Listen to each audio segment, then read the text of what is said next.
Captain Laura Mitchell stared at the massive alien ship through the view screen of the Earth Defense Force flagship Independence. The vessel hung silently near Jupiter's orbit, its silver hull reflecting the distant sun. It was 3 times the size of the largest human spacecraft ever built. "Any response to our hails?"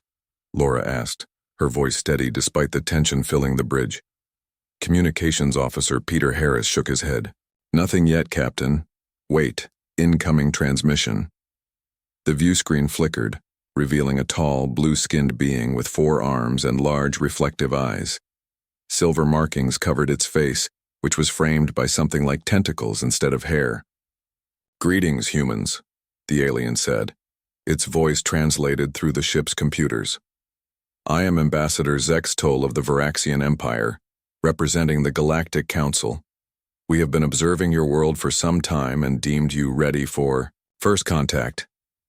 Laura straightened her uniform. Humanity had prepared for this moment for generations, but no amount of training could fully prepare anyone for actual first contact. "I am Captain Laura Mitchell of the Earth Defense Force. On behalf of humanity, I welcome you to our solar system." The alien made a gesture with its upper arms that might have been a bow. "Captain Mitchell, the Galactic Council extends an invitation to your species to join our community of worlds. We offer protection, technology, and guidance as you take your first steps into the greater galaxy." Something in the alien's tone made Laura uneasy. She had expected more questions, more exchange of information before any offers were made. "That's very generous, Ambassador. Perhaps we could arrange a meeting with our world leaders to discuss this further."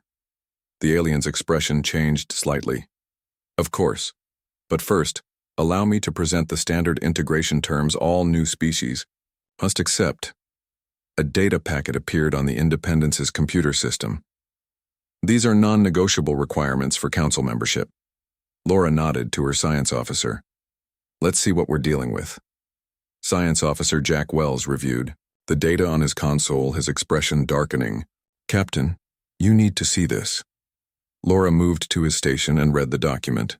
The so-called integration terms included Earth surrendering control of its military forces, accepting council oversight of all technological development, and agreeing to provide resources and labor at rates determined by the council.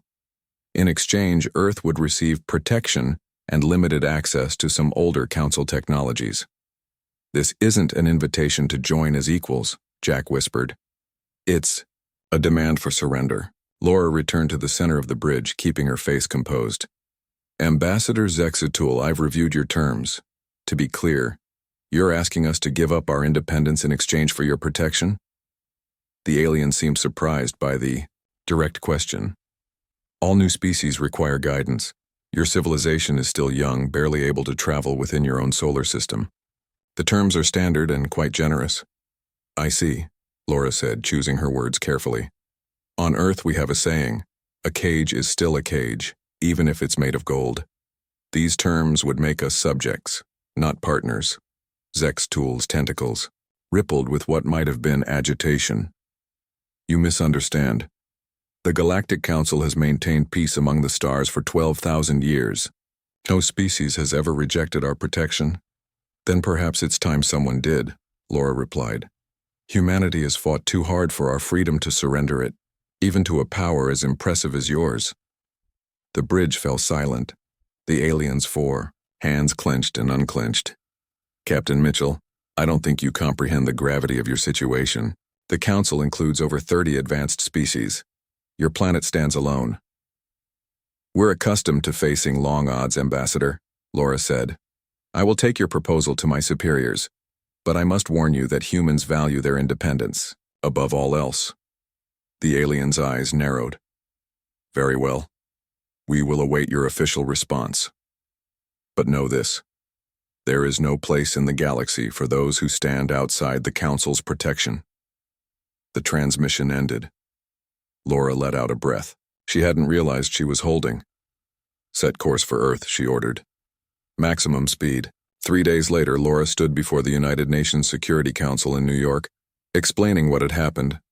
The room was packed with world leaders, scientists, and military officers. "Their technology is far beyond ours," she concluded, But their terms would reduce us to slaves in all but name. Defense Secretary Samantha Davis stood up. We should show strength immediately. Deploy everything we have to protect Earth. Admiral William Cooper shook his head. And start a war we can't win? We need time to understand what we're dealing with. The debate continued for hours. Some argued for accepting the Council's terms, to gain access to their technology. Others insisted on fighting if necessary.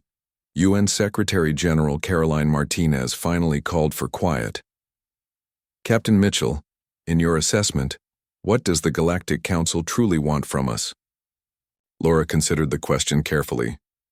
They want obedience, ma'am. They're not looking for partners, they're looking for subjects. They've never faced a species that said no. The room fell quiet as everyone absorbed this.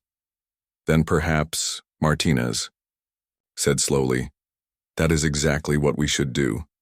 Not just reject their terms, but offer our own. Demand to be treated as equals. A vote was called. For the first time in human history, every nation on Earth agreed unanimously. Humanity would reject the Council's terms and propose their own conditions for joining the galactic community, as equals, not subjects. When the Council's ship returned a week later, Laura Mitchell was chosen to deliver humanity's response. The message was simple. Humans would gladly join a community of equals but would never surrender their freedom. Ambassador Zextol received the message with visible shock. This is unprecedented. No species has ever rejected our protection. The Council will not be pleased. That's unfortunate, Laura replied calmly. But it's our final answer. As the alien ship departed, Laura watched from the Independence's bridge. She knew humanity had just taken its first step into a bigger universe, and quite possibly started a conflict that would change the course of galactic history. What now, Captain? Jack asked. Now, Laura said. We prepare. Because I doubt the Council will take no for an answer. Little did she know that on the alien vessel, Ambassador Zextol was already sending an urgent message to the Galactic Council. For the first time in 12,000 years, the Council would face a crisis it had never anticipated. A species too stubborn to know when it was beaten, too proud to accept its place, and just possibly too dangerous to ignore. The news of humanity's rejection spread through the massive space station Axiom 9 like wildfire. Located in neutral space at the center of Council territory, the station served as the headquarters for the Galactic Council, a governing body that had ruled interstellar affairs for 12,000 years. Council Chairperson Illyrix paced the length of the grand chamber, his 6 legs clicking against the polished floor. Representatives from 30 different species sat in tiered seats around him, their voices rising in a chorus of disbelief and outrage. Silence! Illyrix shouted, his translator broadcasting in all Council languages. The room quieted. This situation is unprecedented. Never in our history has a pre-FTL species rejected our protection. Ambassador Zextol stood before the Council, his blue skin pale with stress. I presented the standard terms exactly as written. The humans did not just refuse, they demanded equal status. General Drax of the Keldorian species rose from his seat, his scaled armor gleaming under the chamber lights.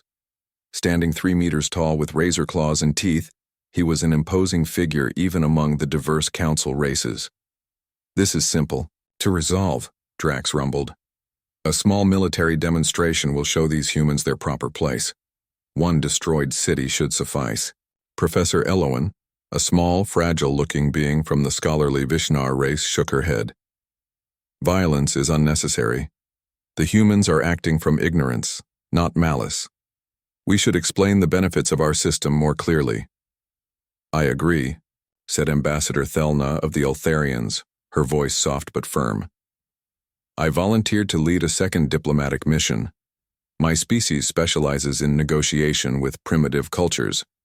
Chairperson Illyrix considered his options. Very well. Ambassador, Thelna will attempt diplomacy once more, but General Drax, prepare your forces. If diplomacy fails again, we may need to show these humans the consequences of defiance. Meanwhile, on Earth, Dr. Alan Wright worked through his third straight night in the laboratory at the North American Research Collective. Coffee cups littered his desk and dark circles marked his eyes. "I think I've got it," he muttered to his assistant, Dr. Nancy Foster.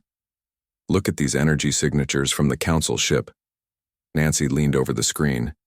"They're using some kind of quantum field manipulation we've never seen before." "Exactly," Alan said, excitement breaking through his exhaustion. "But the principles aren't that different from our theoretical models. I think we can reverse engineer a defense system based on this data." Nancy looked skeptical. "In time to matter? The Council could return any day." "We have to try," Alan replied, reaching for another coffee. "Captain Mitchell bought us time by standing up to them. We need to make that time count." Across the Atlantic, UN Secretary General Caroline Martinez prepared to meet the Second Council delegation. The world had spent the last 2 weeks preparing, uniting in a way never before seen in human history. Old enemies shared military intelligence, scientists collaborated across borders, and resources flowed to defense projects without bureaucratic delays. The Council ship arrived exactly 14 days after the first contact. Smaller than the first vessel, but still impressive, it docked at the newly constructed alien reception facility in Geneva. Ambassador Thelna emerged with a small entourage. Unlike the blue-skinned Zextol, she was humanoid, with pale yellow skin and delicate features that reminded Martinez of carved ivory.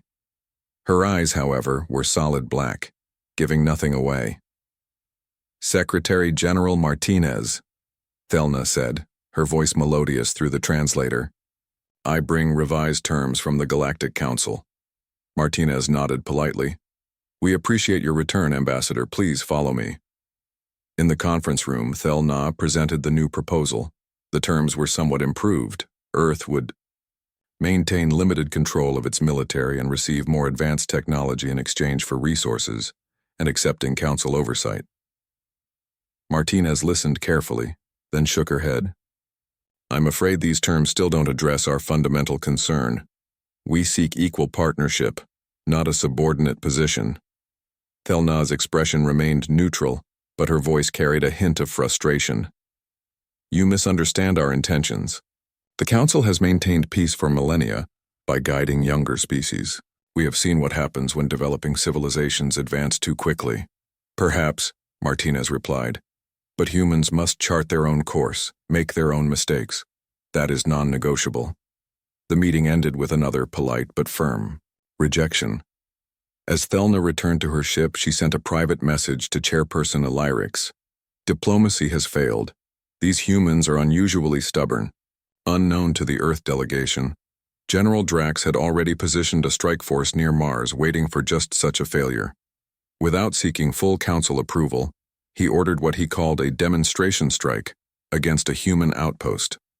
The EIN, small research station on Mars, had only 12 scientists. They never knew what hit them. A precision energy beam from orbit vaporized the facility in seconds. When news of the attack reached Earth, outrage swept across the planet. Emergency meetings were called in every major government. "This is an act of war," Defense Secretary Samantha Davis declared during the crisis meeting. "We must respond with everything we have." Admiral William Cooper was more cautious. "Our weapons are no match for their technology. We need more time." Martinez raised her hand for silence. "We just received a message from the Council. They're claiming it was an unauthorized attack by a rogue element. They're offering apologies." "Convenient," Davis snorted. "They attack us, then blame it on a rogue. Classic intimidation tactic." In his laboratory, Dr. Alan Wright received news of the attack with grim determination. "Nancy, call everyone in. We're accelerating the timeline." "The prototype isn't ready," she protested. "It will be," he said firmly. "It has to be." As Earth prepared for possible war, the Galactic Council descended into chaos. News of Drax's unauthorized attack spread, causing division among the representatives. "You've started a war we didn't vote for," Professor Elowen accused Drax in the council chamber. The general showed no remorse. "I showed these primitives the consequence of defiance. They will accept our terms now." Chairperson Illyrix struggled to maintain order. The damage is done. We must present a united front. But unity was the last thing the Council had. For the first time in thousands of years, member species began taking sides, forming factions. Some supported Drax's hard line, while others argued for genuine negotiation with the humans. What none of them realized was that their standard tactics had awakened something dangerous. On Earth, humans weren't cowering in fear as expected. They were getting angry.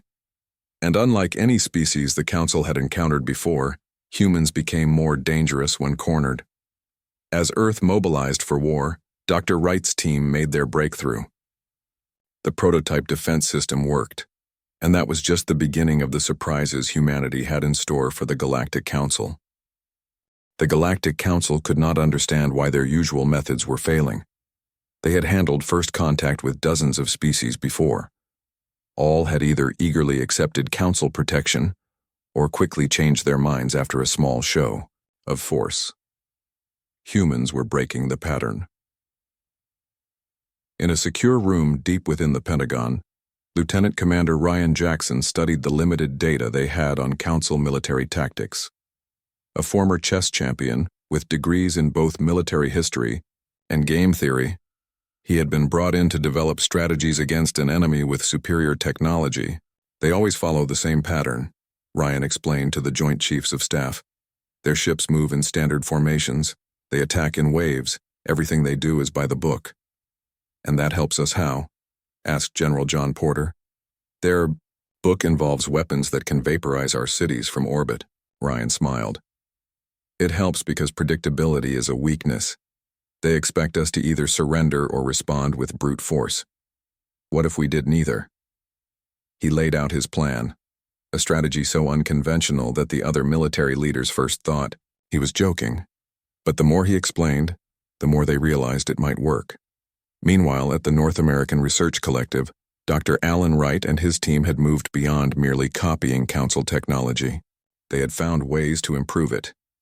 The Council's propulsion system has a fundamental flaw, he told Dr. Nancy Foster as they worked on their prototype. They've used the same design for thousands of years, but they've missed an entire branch of quantum physics. How is that possible? Nancy asked, checking the equations on her screen. They're stuck in their ways, Alan replied. Their society values tradition over innovation. They don't look for better solutions because they believe they've already found the best one. The breakthrough came when Alan's team discovered that by reconfiguring the energy matrix, they could create a propulsion system that matched Council ships in speed. They immediately shared their findings with defense contractors around the world. Within weeks, Earth's first true space warships were under construction. They weren't as large as Council vessels, but they could move just as fast. More importantly, they incorporated Dr. Wright's defense system, which could neutralize Council energy weapons. The Council remained unaware of these developments. On Axiom 9, they continued to debate what to do about the human problem. Our intelligence suggests they're building ships, General Drax reported to the Council. Primitive vessels barely capable of reaching Mars. They pose no threat. Professor Elowen wasn't convinced. We should not underestimate them. Our observers report that humans are unusually adaptable. They've survived on a particularly dangerous world. All the more reason to bring them under control now, Drax argued. I propose a limited military action. A quick display of our true power will end this nonsense. Chairperson Illyrix, tired of the endless debate, finally agreed. Very well. You may lead a punitive expedition. Enough force to show our resolve but avoid unnecessary destruction. We want subjects, not a wasteland. Drax assembled a fleet of 30 warships, enough firepower to subdue most civilizations.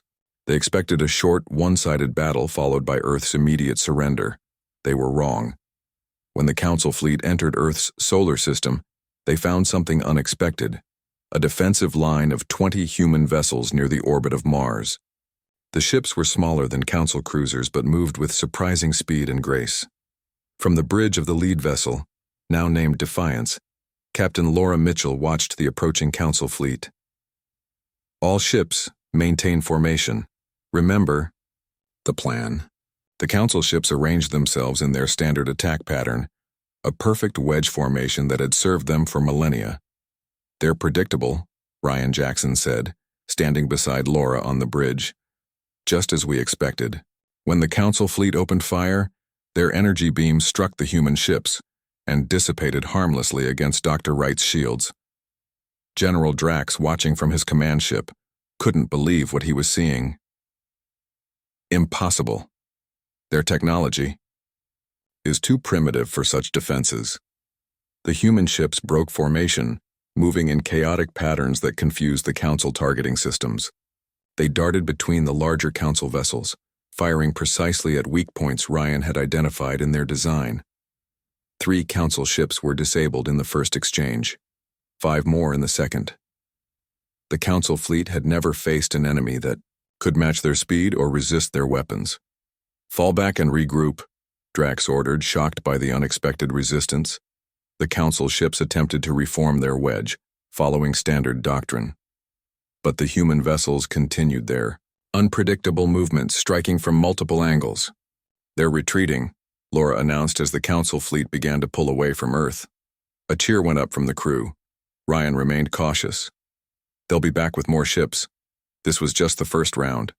What the humans didn't know was that the real battle wasn't happening in space. It was taking place in the Council chamber. News of the defeat spread quickly through Axiom 9. General Drax returned in disgrace, his reputation shattered. "You said they were primitive," Chairperson Alyrix shouted during the emergency session.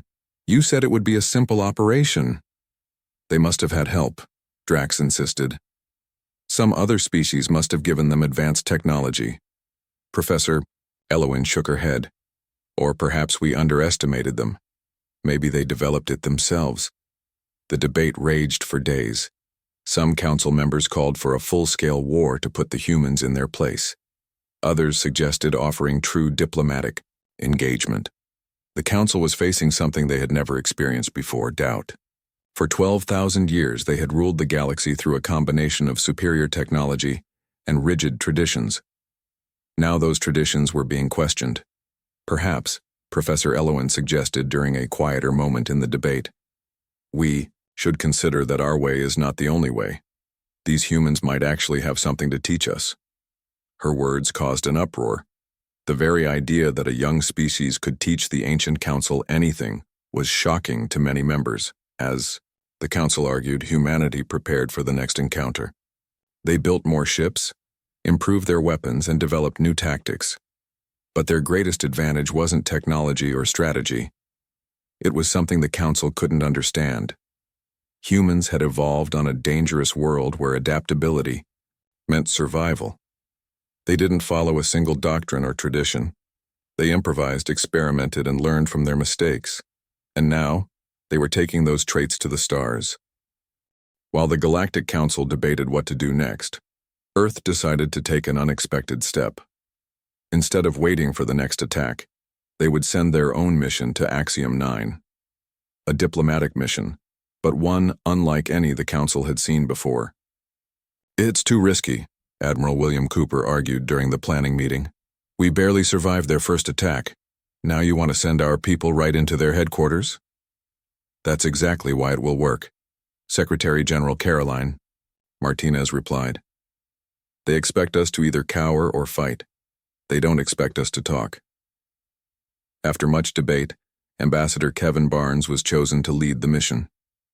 An experienced diplomat with a background in anthropology, he had spent his career studying how different cultures communicate. Now he would face his greatest challenge: communicating with 30 alien species at once. The Earth ship Hope departed 2 weeks later. Smaller than a warship but equipped with the same advanced propulsion and defense systems, it carried a crew of 20 diplomats and scientists. Their mission: to present a completely new proposal to the Galactic Council. As the Hope approached Axiom 9, they were met by a patrol of Council ships. The human vessel made no aggressive moves, transmitting only one message on all frequencies: "We come to talk, not to fight." The Council ships escorted them to a docking bay at the edge of the massive space station. Armed guards from several species waited as Ambassador Barnes and his team disembarked. "We request an audience with the full council," Barnes said calmly. The alien guards looked at each other in confusion. No new species had ever asked to address the full council before. Usually they dealt only with whatever representative the council sent. While the guards debated what to do, a small figure approached from behind them. It was Professor Eloine of the Vishnar, her fragile body supported by a hovering platform. "I will escort them," she announced. "The council is in session now. This should be interesting." Barnes and his team followed her through the vast corridors of Axiom 9. They passed members of dozens of alien species, all of whom stopped to stare at the humans. Some looked curious, others hostile.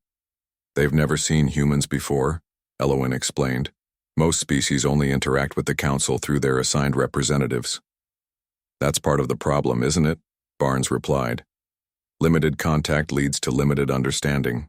When they reached the council chamber, a heated debate was already underway.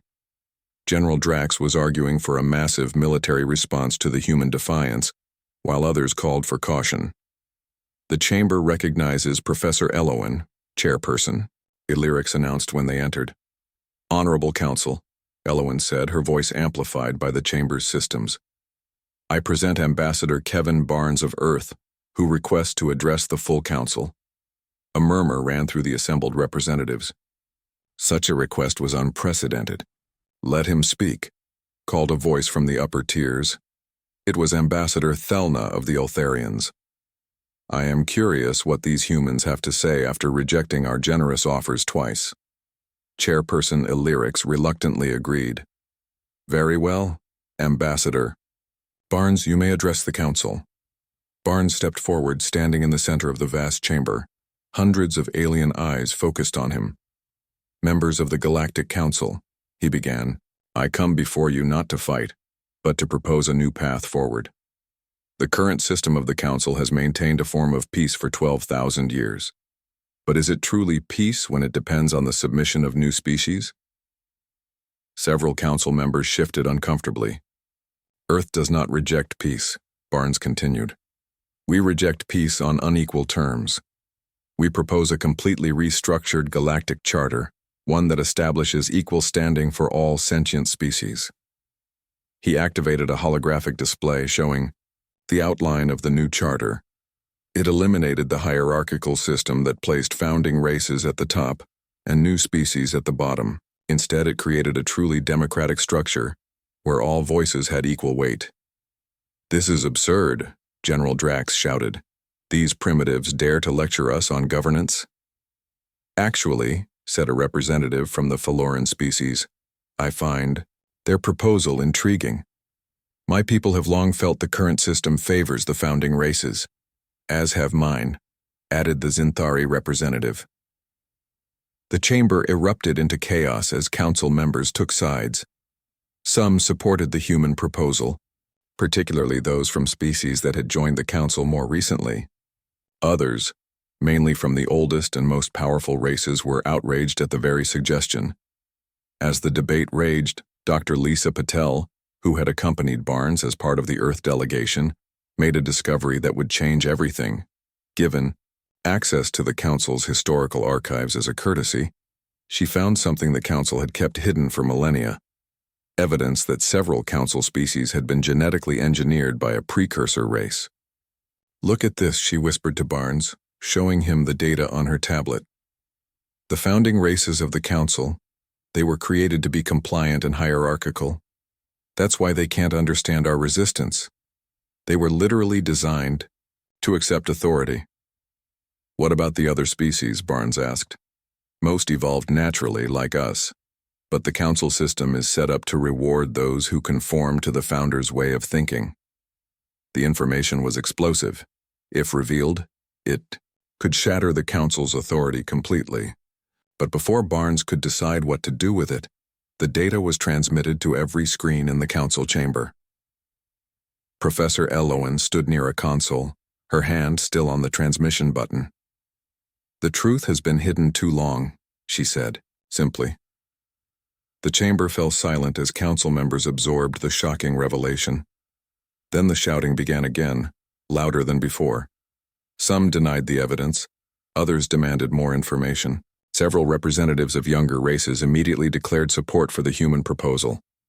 In the confusion, General Drax saw his power base eroding. The old order that had kept him and his kind in control for millennia was collapsing. He would not allow it. Leaving the chamber, he contacted his loyal officers. "Prepare the fleet," he ordered. "We end this human problem now." While the council descended into chaos, Drax's faction of the council fleet departed Axiom 9, heading for Earth with a single purpose: to destroy the troublesome planet before its dangerous ideas could spread further. What he didn't know was that Earth was no longer defenseless, and they would not be fighting alone. As news of the human proposal spread through Axiom 9, ships from several council species broke away from their commands, choosing to stand with Earth against Drax's forces. The final battle for the future of galactic society was about to begin. Earth received the warning just in time. Ambassador Barnes sent an urgent message from Axiom 9. "Drax is coming with everything he has. Prepare for battle."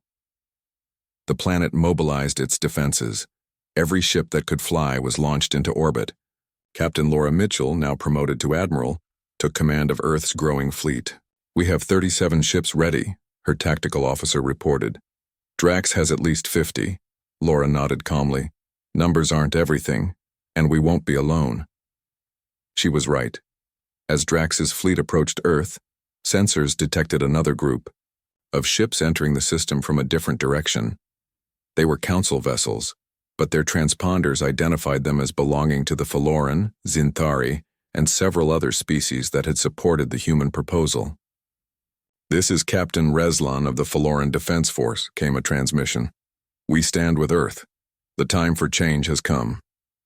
In total, 23 ships from 7 different council species joined the human defense. It still wasn't enough to match Drax's fleet in raw numbers, but it changed the nature of the coming battle. This was no longer humans against the council. This was the beginning of a new alliance against the old order. The battle began in Earth's orbit. Drax's ships opened fire with everything they had, expecting to overwhelm the defenders quickly. But the combined fleet used tactics developed by Ryan Jackson, moving in unpredictable patterns that confused the council targeting systems. "They still don't understand," Ryan said from his position at tactical control. "They're fighting by the book against people who never read their book."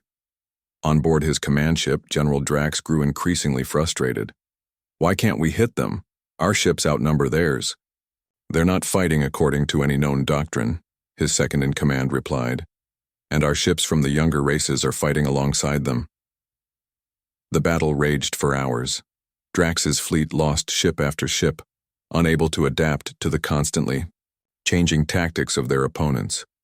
The defenders suffered losses too, but they had something Drax's forces lacked, a cause they believed in beyond simply following orders. "This is Earth Command to all ships," Admiral Mitchell broadcast. "Remember what we're fighting for. Not just our own freedom, but a new beginning for all species." The tide turned when 3 massive council dreadnoughts appeared at the edge of the system. For a moment, both sides paused, uncertain whose side these newcomers would take. "This is Chairperson Illyrix," came the transmission. "The full council has voted. General Drax is relieved of command. All loyal council forces will stand down immediately." Drax couldn't believe what he was hearing. "Ignore that transmission, it's a human trick." But his captains knew better. One by one, the ships of his fleet powered down their weapons. Those still loyal to Drax tried to retreat, only to find their escape route blocked by the council dreadnoughts. The battle was over. Earth had won not just through force of arms, but by changing the rules of the game entirely. In the aftermath, representatives from Earth and 37 alien civilizations gathered on Titan, Saturn's largest moon. The neutral location was chosen deliberately, not Earth, which would favor humans, and not Axiom 9, which carried the weight of the old council's traditions. For 2 months, they worked to draft a new galactic charter.